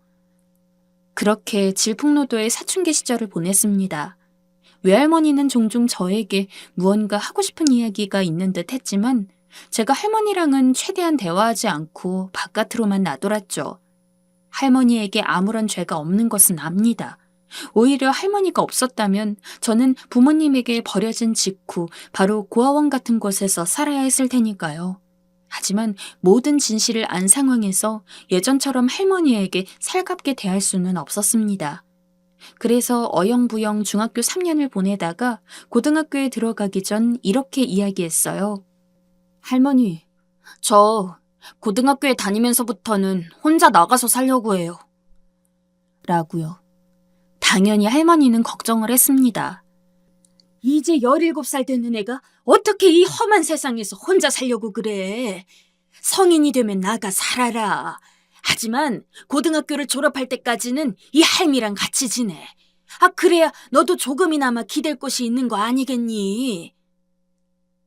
할머니 말이 이해되지 않는 것은 아니었지만 당시에만 해도 제 결심은 단호했고 이미 학교를 다니면서 아르바이트를 하며 월세를 벌 생각까지 하고 있었습니다. 그래서 집에서 그리 멀지 않은 곳에 집을 잡는 조건으로 독립을 할 수 있었어요. 혼자 산다는 것은 역시나 힘들었습니다. 공부를 열심히 하는 편은 아니었지만 어쨌든 학교에 아침부터 오후 늦은 시간까지 잡혀 있다 보니 돈을 벌 시간은 한정되어 있었고 그 덕분에 매달 생활비를 버느라 허덕였습니다. 그래도 어쩐지 혼자 산다는 그 사실 하나만으로도 조금 해방된 기분이었어요. 당연한 이야기겠지만 대학 갈 생각은 안 했습니다. 20살이 되면 바로 회사에 들어가서 제대로 돈을 벌 생각이었죠. 학교는 말 그대로 졸업을 못할 수준만 아니도록 출석만 열심히 했습니다. 간혹 할머니가 전화를 해서는 잘 지내니? 밥은 잘 먹고 다니고? 라며 안부를 물으면 할머니가 걱정하지 않게 하기 위한 거짓말을 했습니다. 실제 그때의 저는 학교 다니고 아르바이트를 하느라 밥은커녕 잠도 제대로 못 자는 날이 허다했거든요. 20살이 되고 저는 작은 회사에 들어갔습니다. 의례적으로 가끔 들르고는 하던 외할머니의 집도 20살이 되고 나서부터는 일이 바쁘다는 핑계를 대면서 가끔 전화만 하고 한 번도 찾아가지는 않았죠. 그 나이쯤 되니 부모님을 생각해도 이전만큼 원망스럽지는 않았습니다. 하지만 그렇다고 해서 어릴 적 버림받은 것에 대한 상처가 아문 것은 아니었기에 어쩌다 직장 동료가 부모님에 대해서 묻거나 하면 여전히 적당히 웃어넘겼습니다. 제가 부모님이랑은 그렇게 친하지가 않아서요. 따로 산 지 오래됐어요. 비굴한 거짓말이기는 했지만 그렇게라도 해야 저를 보호할 수 있었습니다. 그래도 유일하게 단 한 명에게만은 제 모든 집안 사정을 털어놓을 수 있었어요. 바로 첫 회사에서 만나게 된 여자친구이자 지금의 제 아내였죠. 생각해보면 아내는 참 사람을 편안하게 하는 분위기를 가지고 있었습니다. 저보다 연상이기는 했지만 나이는 2살 정도밖에 차이가 안 나기에 엄청 어른이라고 할 수도 없었는데 어떻게 그렇게 사람이 기껏 숨겨오던 사실들을 다 털어놓게 할 수 있었는지. 난 자기랑 이야기를 하면 정말 내 자신이 내가 아니게 되는 느낌이야. 분명 평생 동안 그 누구에게도 이야기하고 싶지 않아서 숨겨오던 건데 이상하게 자기랑 이야기를 할 때면 아무것도 숨길 수 없게 돼. 제 치부를 누군가에게 드러낸다는 건 참 이상한 기분이었습니다. 하지만 한편으로는 그렇게 누군가에게 이야기를 할 수 있었다는 것만으로도 그 사람과 평생 연결이 된 것만 같은 느낌이 들기도 했어요. 당시 아내와 사귄 지 1년쯤 되었을 때 저는 제 모든 비밀들을 아내에게 이야기를 했고, 아내가 그것에 대해서 그 어떤 동정도 안타까움도 혹은 경멸도 보이지 않는 것을 확인했을 때 처음으로 누군가와 결혼하여 평생을 함께 살고 싶다는 생각을 했던 것 같습니다. 아내와 결혼하기까지의 과정이 쉽지는 않았어요. 부모님 없이 살았던 저와는 다르게 아내는 좋은 부모님 밑에서 좋은 지원 받으면서 평생을 유복하게 살아왔거든요. 아내는 저와 결혼하고 싶어 했지만 아내의 부모님은 당연히 저를 탐탁치 않아 했습니다. 당연히 예상하고 있었기에 저는 더더욱 아내의 부모님 마음에 들기 위해 직접적으로 결혼에 대한 이야기를 하기 전부터 일부러 눈도장을 찍으며 잘 보이려고 애썼어요. 안녕하세요, 어머님, 아버님. 오늘도 뵈러 왔어요. 아무리 이래도 우리 딸이랑 결혼은 절대 허락할 수 없네. 그렇게 알아둬. 참으로 완고하신 분들이었지만 제가 그 노릇을 1년을 넘게 하니 아내의 부모님들도 이전처럼 무작정 결혼은 안 된다고 반대하지만은 않으시더라고요. 언제부턴가는 지금 회사를 그만두게 되면 뭘 할 거냐고 묻기도 하시고 혹시 미래에 대한 계획이 있냐고 이야기를 하기도 했습니다. 두 분의 마음을 돌리는 데에는 아내도 큰 역할을 했어요. 제가 돌아간 뒤에 아내는 부모님에게 정말 좋은 사람이야. 나도 꼭 결혼하고 싶어. 라고 열심히 설득을 했다고 하더라고요. 자식 이기는 부모 없다는 말이 있지 않습니까? 귀하게 키운 딸이라 저같이 가진 것 없는 놈에게 보내고 싶지 않았다고 하더라도 자식이 계속해서 그렇게 이야기하는데 아마 아내 부모님으로서도 무작정 결혼을 반대하는 것은 어려우셨을 것 같아요. 그래, 그러면 결혼 날짜는 언제로 잡고 싶은가? 제가 26살, 아내가 28살일 때 어느 날처럼 저는 아내의 부모님을 뵈러 향했고 저녁 식사를 하는 중에 아내의 어머니께서 마치 일상 대화를 하는 것처럼 저와 아내의 결혼을 허락해 주셨습니다. 그날 밥을 먹다가 숟가락을 놓고 바로 그 자리에서 무릎 꿇고 인사했어요. 너무 감사하다고, 제가 꼭 행복하게 해주겠다고. 모은 돈이 넉넉치 않았기 때문에 죄송스럽고 감사하게도 대부분의 결혼 자금은 아내의 부모님이 대주셨습니다. 덕분에 작은 집이기는 했어도 편안하게 시작을 할 수 있었죠. 결혼식은 조촐하게 진행했습니다. 저야 올 사람이 몇몇 친구랑 회사 동료, 그리고 외할머니가 전부였기도 했고 아내도 아내의 부모님들도 거창한 결혼식을 하고 싶지는 않다고 하셨죠. 솔직히 제가 이렇게 누군가와 결혼을 해서 가정을 꾸리고 살아갈 거라는 생각은 하지도 못했습니다. 특히 애를 낳고 싶어 할 생각을 하게 될 줄은 더더욱이요. 부모 없이 살아간 기억이 있는 저로서는 결혼은 물론이고 애를 낳고 한 가족을 꾸린다는 것 자체가 너무나도 남의 일 같았습니다. 그러나 아내와는 꼭 제대로 된 가족을 만들고 싶었어요. 비록 저는 부모님의 사랑을 받지 못했을지언정 아내와 저의 아이만큼은 남부러울 것 없는 사랑받는 아이로 자라게 하고 싶었죠. 아이고, 우리 집에 복덩이가 들어왔네. 복덩이가. 외할머니는 처음 아내를 봤을 때도 무척이나 마음에 들어 했습니다. 어린데 싹싹하고 생활력도 좋아 보인다고요. 그래서 내심 제가 얼른 아내와 결혼하기를 바라시면서 결혼은 언제쯤 하려고 그러니? 라며 안부처럼 결혼 여부를 묻고는 하셨는데 막상 제가 진짜 결혼을 한다고 하니까 오히려 저보다도 기뻐하셨죠. 아내와의 결혼 생활은 생각 이상으로 좋았습니다. 저는 어느 때보다도 행복했고 아내와 있으면 제가 그동안 품어왔던 고민과 한들이 별것 아닌 것처럼 생각이 되었죠. 적은 돈이지만 열심히 벌어서 저축을 하고 향후 아이를 낳았을 때 부족한 것 없이 다 해주기 위해서 노력했습니다. 그러던 어느 날 제 통장으로 외할머니가 믿을 수 없는 돈을 입금하셨죠. 무려 1억이었습니다.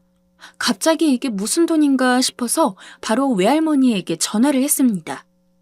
할머니, 웬 1억이에요? 이런 돈은 어디서 나셨어요? 외할머니는 한평생을 가난하게 사셨던 분이었습니다. 애초에 1억이라는 돈을 저에게 줄 여유가 있었다면 어렸을 때 제가 그렇게 힘들게 살지도 않았을 겁니다. 제가 돈의 출처를 묻자 할머니는 젊었을 시절부터 쭉 모은 거라면서 제 결혼 자금으로 줄 생각이었던 돈이라고 하더라고요. 의문이 있기는 했지만 그래도 할머니가 굳이 거짓말을 할 이유는 없었을 테니 그냥 여윳돈이 생긴 셈 치고 감사하다며 받았습니다. 하지만 지금 생각해보면 그 돈을 그냥 넘겨서는 안 됐던 것 같습니다. 만일 제 이야기가 드라마였다면 할머니에게 돈을 받는 그 순간이 어떤 중요한 스토리로 이어지는 복선이 되었을 거예요. 할머니에게 1억을 받은 지 얼마 지나지 않아서 저에게는 모르는 번호로 전화가 왔습니다. 여보세요? 엄마다. 그리고 그 번호의 주인공은 자신을 제 엄마라고 이야기했죠. 아주 어릴 적에 저를 버리고 도망갔다던 그 엄마요. 솔직히 어안이 벙벙했습니다. 결혼한 뒤부터는 부모님이 있었다는 것조차도 잊고 있었는데 어느 날 갑자기 전화를 할 줄은 상상도 못했죠. 처음에는 당황스러움이, 중간에는 분노가, 마지막에는 아무 생각도 들지 않았습니다. 할 말 없다면서 전화를 끊고 다시 제 일상을 살아가고 있었지만 엄마는 다시 한번 저에게 전화를 했죠. 저를 꼭 만나고 싶다면서요. 엄마는 절 보고 싶었다면 진작에 연락을 하셨어야 해요. 이렇게 제가 다 커서 누군가랑 결혼하고 자식까지 낳기 전에 말이에요. 두 번째 전화는 아무리 신경을 안 쓰려고 해도 너무 혼란스러웠습니다. 왜 이제 와서 나를 만나고 싶다고 하는 건지. 이미 없는 사람이라고 생각하고 살아온 30여 년의 세월이었습니다. 만나자는 이야기에 흔들리기도 했으나 저를 버리고 간 사람을 굳이 또 만나봤자 달라질 건 없다는 생각이 들어서 절대로 얼굴을 보지 않을 거라고 다짐했습니다. 하지만 그때 외할머니가 저에게 전화를 했죠.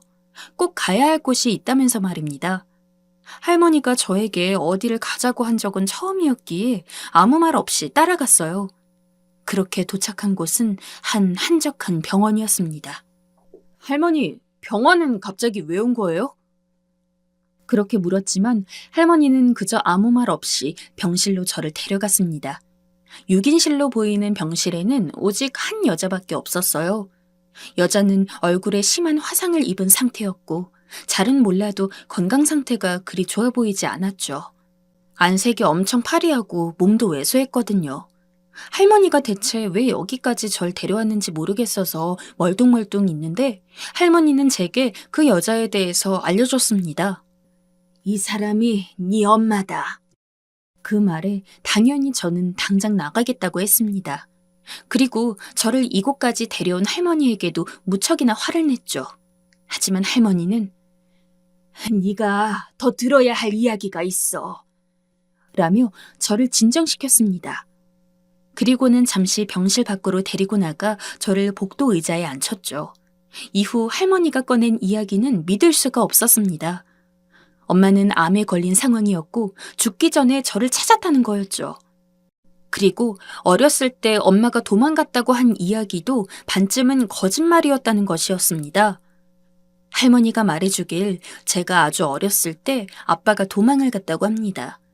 애초에 아빠는 엄마와 결혼을 할 생각이 없었는데 얼결에 제가 생겨서 어쩔 수 없이 결혼을 한 거라고 하더라고요.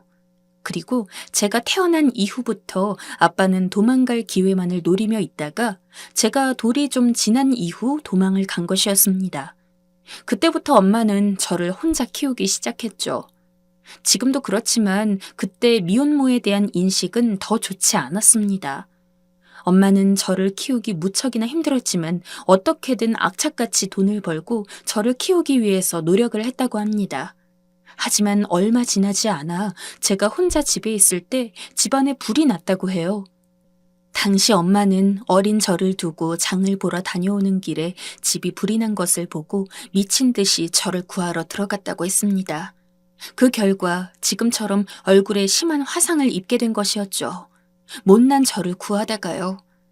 안 그래도 벌이가 시원치 않았던 엄마는 얼굴에 흉측한 화상을 입고 나서는 아무 곳에서도 써주지를 않아서 돈을 벌 수가 없었다고 합니다. 혹시나 네가 커서 엄마를 찾을까 봐 나한테 미리 너를 버리고 도망갔다고 이야기해달라고 했어. 이런 모습으로 네 앞에 나타나고 싶지 않다고.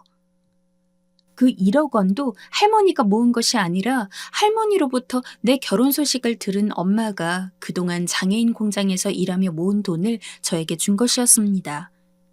그간 한 번도 할머니가 우는 모습을 본 적이 없었는데 그 이야기를 제게 전하는 할머니는 인생 처음으로 제 앞에서 눈물을 보이셨습니다.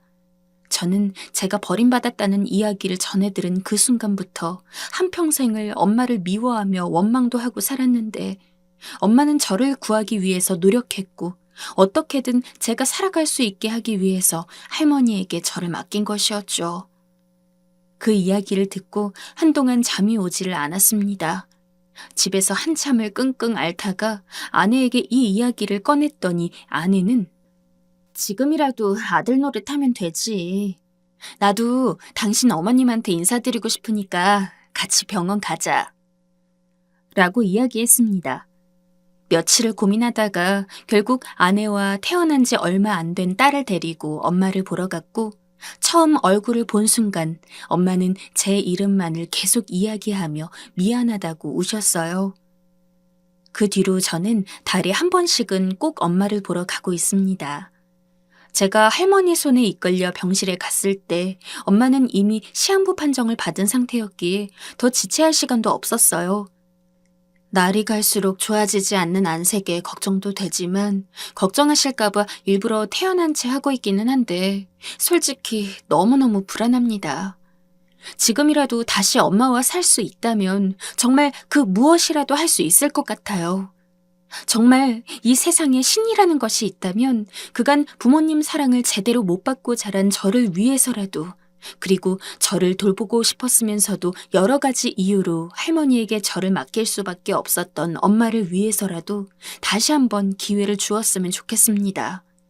어쩔 수 없이 하지 못했던 효도 지금부터라도 꼭 하고 싶어요. 엄마는 지금 열심히 치료를 받고 있기는 하지만 눈에 띄게 차도가 보이지는 않습니다. 그래서 매일 걱정이 됩니다. 시국이 시국인지라 마음 놓고 면회도 못 가는 상황에서 제가 할 수 있는 것은 기도뿐이라는 것이 너무너무 안타까워요. 아무리 오랜 시간이 걸려도 좋으니 부디 엄마가 자리를 털고 일어나서 저와 함께 살았으면 좋겠습니다.